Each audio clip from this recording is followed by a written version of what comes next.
Assalamualaikum warahmatullahi wabarakatuh. Halo semuanya, perkenalkan nama saya Syala Febrianti. Saya mahasiswa S1 Akuntansi dari Universitas Mercubuana.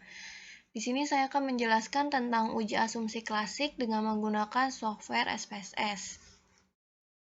Data yang saya gunakan adalah tabulasi data primer yang terdiri dari 3X, yaitu X1, X2, X3, dan Y.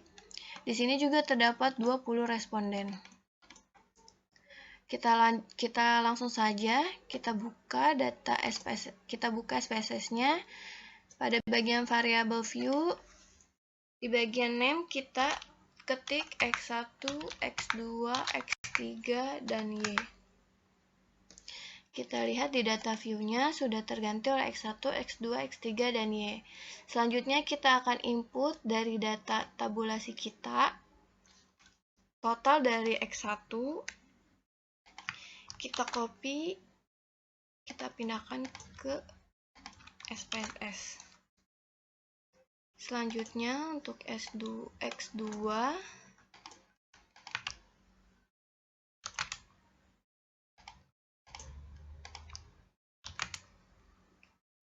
lalu X3,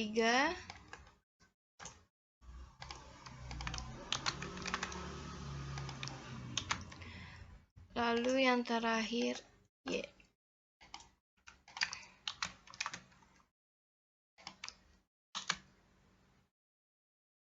Jika sudah terinput semua, selanjutnya kita akan melakukan analisa. Pertama, kita pilih Analyze, lalu Regression, lalu kita pilih Linear. Di sini untuk X1, X2, X3, kita pindahkan ke Independent. Untuk Y, kita pindahkan ke Dependent. Lalu kita pilih Statistik. Di sini kita checklist Estimate, Model Fit, Descriptive, Collinearity Diagnostic, dan Darwin-Watson.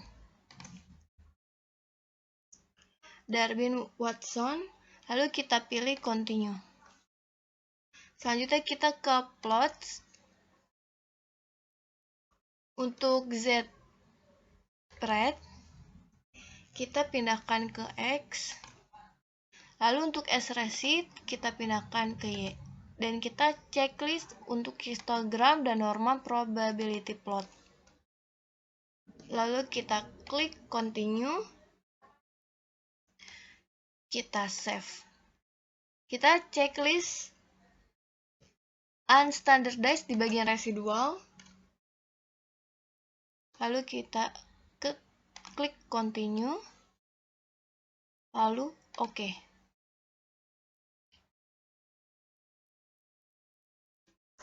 Di sini sudah keluar untuk hasil outputnya. Selanjutnya saya sudah membuat hasil interpretasi dalam bentuk Word. Kita buka hasil interpretasinya. Di sini hasil interpretasi uji asumsi klasik menggunakan data primer. Uji asumsi klasik terdapat 4 uji, yaitu uji normalitas, uji heteroskedastisitas, uji autokorelasi, dan uji multikoliniaritas. Yang pertama ada uji normalitas. Uji normalitas itu bertujuan untuk menguji apakah dalam model regresi variabel pengganggu atau residual memiliki distribusi normal. Yang pertama, berdasarkan histogramnya, kita lihat di hasil output kita. Di sini hasilnya sama dengan hasil interpretasi saya. Interpretasinya adalah hasil dalam uji normalitas histogram menghasilkan bentuk kurva menggunung. Maka dapat dikatakan bahwa pola terdistribusi normal. Selanjutnya berdasarkan p-plot. Kita cari untuk p-plotnya, di sini sama ya.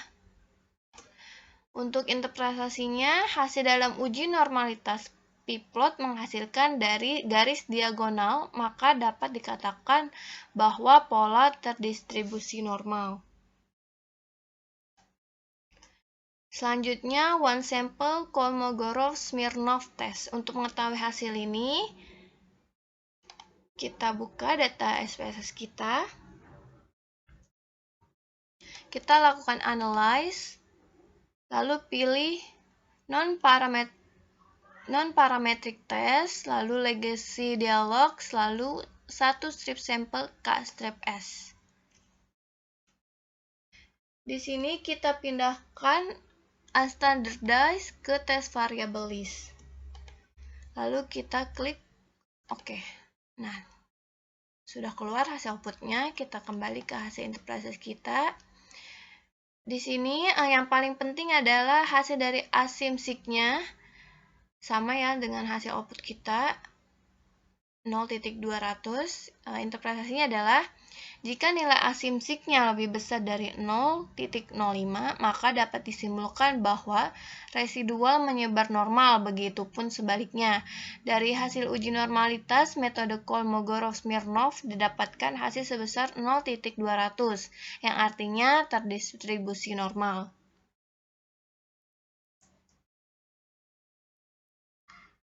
Selanjutnya ada uji multikolinearitas. Uji multikolinearitas ini bertujuan untuk menguji apakah model regresi ditemukan adanya korelasi antara variabel bebas atau independen.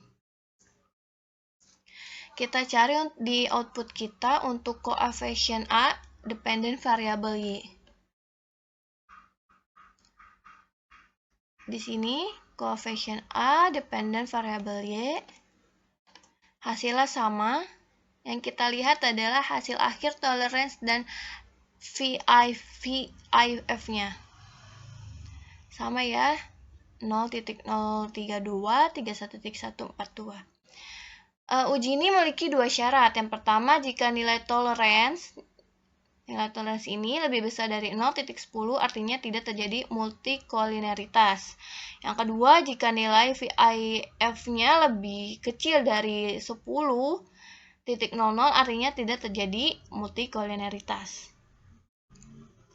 Interpretasinya adalah hasil dari uji multikolinearitas untuk nilai tolerance sebesar 0.032 dan nilai VIF-nya sebesar 31.142, yang artinya keduanya menunjukkan tidak terjadinya multikolinearitas.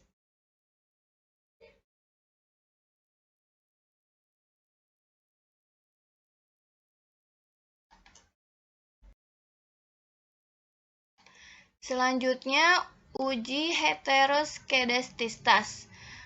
Uji heteroskedastistas ini bertujuan menguji apakah dalam model regresi terjadi ketidaksamaan varians dari residual satu pengamatan ke pengamatan yang lain. Untuk uji ini, kita kembali ke SPSS, lalu kita lakukan transform, lalu compute variable. Di bagian target variable, kita ketik res_2. Lalu untuk di bagian numeric expression, pada bagian function group, kita pilih all, lalu kita pilih ABS di bagian bawahnya. Lalu sebelah kiri untuk unstandardized-nya, kita pindahkan. Lalu kita kembali ke numeric expression, kita ubah menjadi ABS_res. Lalu kita pilih OK. Keluar. Di sini di data view-nya sudah muncul hasil dari res 2-nya. Lalu kita lakukan analyze. Kita pilih regression. Lalu kita pilih linear. Untuk Y-nya kita ganti menjadi res 2. Lalu kita pilih statistik.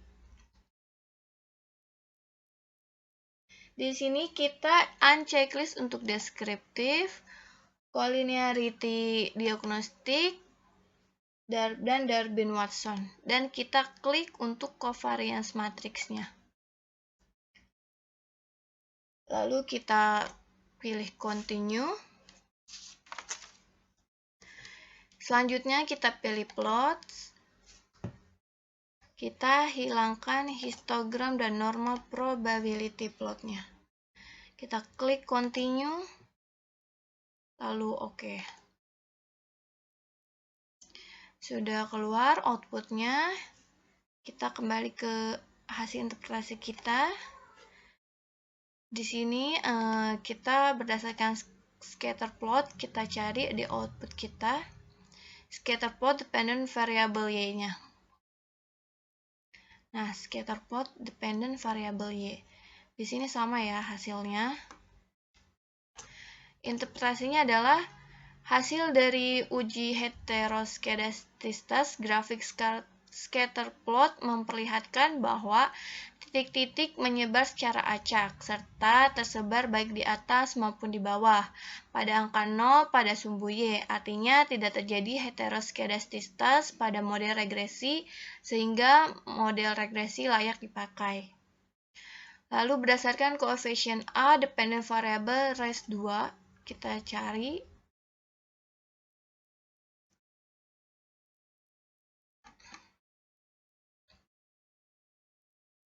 Koefisien A. Nah, di sini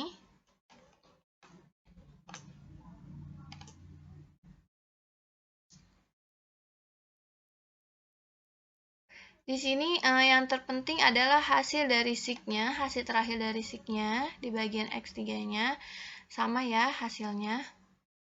Interpretasinya adalah hasil dari uji heteroskedastisitas menggunakan uji Glatzer. Output menunjukkan tidak adanya hubungan yang signifikan antara seluruh variabel independen terhadap nilai absolut residual yang ditunjukkan dengan C. Lebih besar dari 0.05, artinya model ini terbebas dari heteroskedastisitas. Semuanya ini lebih dari 0.05 ya. Bisa dilihat di hasil sig-nya. Lalu selanjutnya ada uji autokorelasi. Uji autokorelasi ini bertujuan menguji apakah dalam model regresi linear ada korelasi antara kesalahan pengganggu pada periode T dengan kesalahan pengganggu pada periode T-1 pada periode sebelumnya. Kita cari di output kita untuk model summary B-nya. Model summary B. Nah, variabel Y ya. Model summary B, variabel Y-nya kita cari.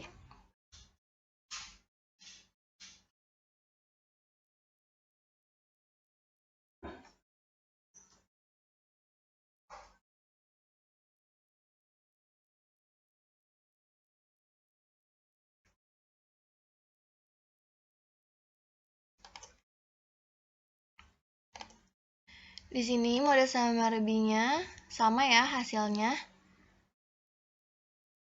Di sini kita lihat yang terpenting itu udah hasil dari Darwin-Watson-nya 2.035 sama dengan output kita. Di sini saya telah melampirkan tabel Darwin-Watson-nya.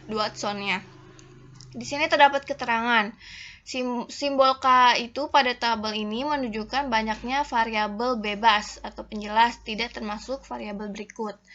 Untuk simbol N-nya itu pada tabel menunjukkan kebanyakan observasi atau responden. Jadi ini N-nya sebelah sini, K-nya sebelah sini. K kita adalah 3 karena kita memiliki 3X, yaitu X1, X2, dan X3. Dan N kita adalah 20 karena total responden kita adalah 20. Selanjutnya, DU. Untuk DU, kita lihat DU kita di sini 1.6763 ya. Dan selanjutnya rumusnya 4 dikurang DU. 4 dikurang 1.6763 hasilnya 2.3237. Lalu kita lihat D-nya. D-nya hasil dari Darwin-Watson ini 2.035.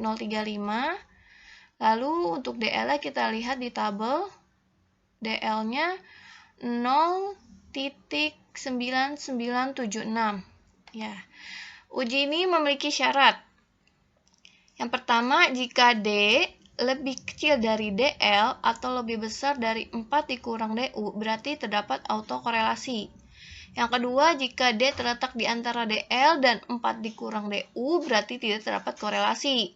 Yang ketiga, jika D terletak di antara DL dan DU, atau di antara 4 dikurang DU dan 4 dikurang DL, maka tidak menghasilkan kesimpulan pasti. Hasil interpretasi kita berdasarkan tabel DL kita 0.9976 dan DU-nya 1.6763. Berdasarkan tabel pembanding, nilai DU-nya 16763 dan 4 dikurang DU-nya 2.3237. Berarti nilai D kita 2.035 ini terletak di antara 0.9976 lebih kecil daripada 2.035 dan 2.035 lebih besar dari 2.3237, yang artinya terdapat korelasi. Ini gambarannya yang tadi saya terangkan. Nilai DL kurang dari nilai D. Nilai D lebih besar dari nilai 4 dikurang DL. Sekian penjelasan dari saya, semoga membantu. Terima kasih.